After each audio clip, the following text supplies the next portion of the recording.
천지일보 시론, 지구촌의 모든 예언, 계시록 성취와 한빛 출현으로 퍼즐 맞춰져.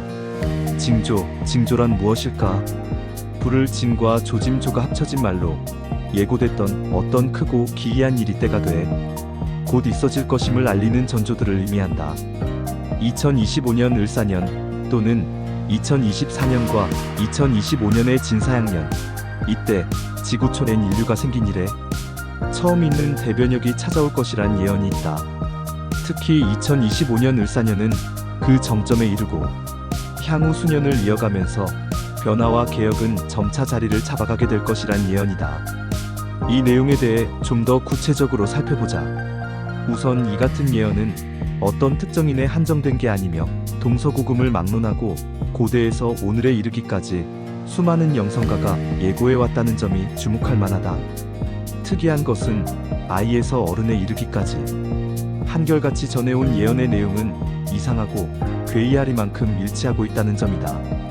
또 나아가 이미 알려진 것과 알려지지 않았던 예언들이 지금 이때 일순간에 본물 터지듯 쏟아져 나오며 많은 사람과 영상 등을 통해 급속도로 전해지고 회자되고 있다는 점이다. 굳이 거론해 본다면 타고르의 동방의 등불, 노스트라다무스 예언, 정감록, 격암유록, 추베도 등 예언서들과 타너, 버이페테르, 엘리어트 브레슬린 등 예언가들의 예언이니 헤아릴 수조차 없을 정도다. 이제 괄목할 만한 것은 이들이 영감으로 받은 예언은 언급한 바대로 2025년을 향해 있었고 그 중심은 바로 반도국 대한민국에서부터 있게 될 사건이라는데 놀라움을 금할 수 없다. 예언마다 비유와 비사로 인해 표현과 방식과 전개의 차이를 두고는 있으나 나타내고자 하는 핵심은 일치했다. 지구촌 인류에는 지금까지 볼 수 없었던 재앙이 찾아오는 것은 물론 패권의 극치, 경제대 불황, 기후와 환경 변화가 가져올 대재앙, 이 재앙으로 인한 영토의 변화, 그 중에서도 화염 재앙, 두 개의 다른 생각 곧 이념 대립의 극단화 등이다. 이로 인해 지구촌은 상상할 수 없는 혼란과 위험에 처하게 되고 그 무엇으로도 해결할 수 없다는 현실에 봉착하게 된다. 더 중요한 것은 이때 가장 심각한 위기에 처하는 나라가 바로 반도국 동방 대한민국이라는데 방점이 있다. 다시 말해 아비규환과 같은 지구촌의 참혹한 현실의 상징적 나라가 돼 이 난국과 난관을 온몸으로 받아들이고 나아가 슬기롭게 헤쳐나간다는 것이다.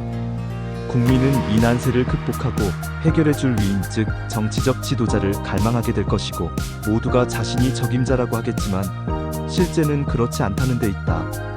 난세에 영웅이 난다고 했고 찾아온 위기는 기회를 위한 포석이라는 이치를 세상은 미련에 깨닫지를 못할 것이란 얘기다. 예언이 가리키는 것은 어지러운 나라와 세상을 구하고 이끌어갈 지도자는 많은 사람들이 찾고 기다리는 그런 정치적 지도자가 아니라는데 주목하게 한다. 그 주인공은 바로 반도국 동방 대한민국에서 출현할 영적 지도자라는 점을 예언에 숨겨놨지만 정작 예언은 그 실체를 밝히지는 못하고 있다. 예언은 정치적, 외교적, 기술적, 군사적 해결이 아닌 사람의 마음을 움직이고 나아가 치유함으로 세상을 새롭게 만들어갈 영적 지도자를 숨겨놨다는 반전의 드라마다. 결과적으로 지구촌의 모든 종교와 영성가가 시대를 초월해 줄기차게 알려온 예언은 바로 2025년 반도국 동방 대한민국을 주목하고 있었으며 그 중에서도 가장 놀라운 것은 동방의 빛을 감춰놨다는 사실이다. 뿐만 아니라 이 빛의 출현을 통해 대한민국은 새로운 시대를 맞이하게 되며 나아가 지구촌의 새 시대를 견인하게 될 것이라는 예언이다. 더 놀라운 것은 이 빛의 출현을 알리는 빛의 전달자들이 나타나게 된다는 점이다. 즉 빛과 빛의 전달자에 의해 세상은 물질 만능에서 생각이 살아있는 정신문명의 시대로 들어가게 된다는 내용이 모든 예언의 핵심이다. 하지만 귀담아 들어야 할 대목이 있으니 이 시대를 깨닫고 준비하는 자들에게는 엄청난 기회가 될 것이지만 깨닫지 못하고 받아들이지 못하는 자들에겐 큰 불행이 될 것이라는 예언 속 경고이다. 진짜 말하고자 함은 지금부터다. 수많은 영성가가 수많은 세월 동안 남겨온 예언들이 하나의 퍼즐과 같다면 얼마나 이해할까? 예언은 미리 한 말이다. 그렇기에 예언은 때가 돼 그 한 말들이 그대로 나타나야 한다는 전제성을 가지고 있다. 다시 말해 그 예언의 진위 여부는 때가 되어 성취됐을 때 예언의 실체가 나타남으로 결정된다. 따라서 참 예언이라면 성취될 때를 생각해 육하원칙에 의해 기록돼야 한다. 그래야 그 예언이 참이라 할 수 있다. 예언이 성취돼 실체를 나타냈을 때 나타난 실체를 미리 기록한 예언에 대입해 확인이 가능하기 때문이다. 즉 증언과 성취함이라는 진리가 없을 때는 사람의 말에 불과하다는 점 명심해야 한다. 이와 같이 예언과 성취가 있을 때 그것은 신의 글이며 성취니 곧 진리다. 이 진리가 바로 유불선 종교며 그 중에서도 기독교 성경 맨 마지막 작은 책 한 권 곧 계시록이다.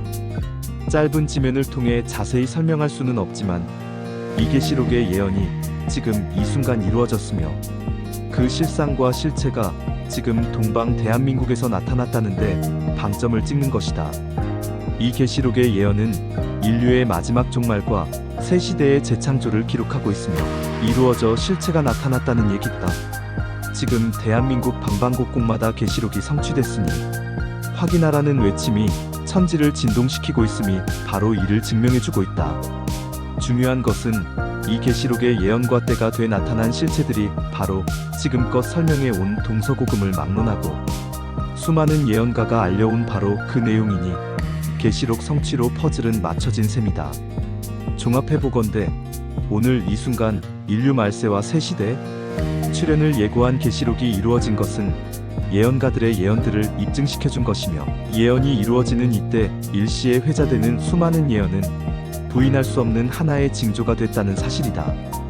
끝으로 이 계시록은 한 빛동방의 빛을 출현시켜 부패한 한 세상을 끝내고 인류가 꿈꿔온 인류 공룡의 시대를 열어가니 해피엔딩이며 위기가 곧 기회임을 일깨우고 있다.